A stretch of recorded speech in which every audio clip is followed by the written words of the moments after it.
mos e Egjiptit shkova në Zagreb. Kisha Mandžukić në ekip. Mario Mandžukić. No good Ai Mario. në atë kohë ushit në Dinamo si në nga Zagreb. Ushit në Dinamo dhe iku në Wolfsburg. Sinqerisht, kur bashim servit individuale për mësimin e goditjes standarde. Pasha zodhin. Rrinte me pa goditjen, e kisha goditje shumë fllator, kisha shumë fort. Rrinte me pa prerjen e goditjes që i bisha, rrinte mos me ashtu. Po, ai ishte domethënë shembull i punës. I lojtarit për në punë. Ki den servite kuadrat filloshin zemi, ai ishte 100% i përqendruar.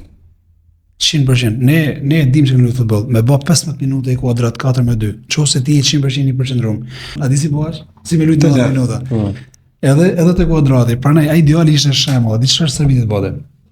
Çdo gjë me dhun, se e kishte dhun, forcë, u përplaste, nuk pyeste fare para sekondashtar. Nuk kishte dhun ditë mirë, s'kishte ndonjë gjë me të thonë. Gjatësinë, forcën, edhe ishte sulmues, ishte te pjesa e golit. Fizikisht shumë i fortë, modhe shelmen, modhe vrapimet, modhe çdo gjë, punëtor i madh, domethënë.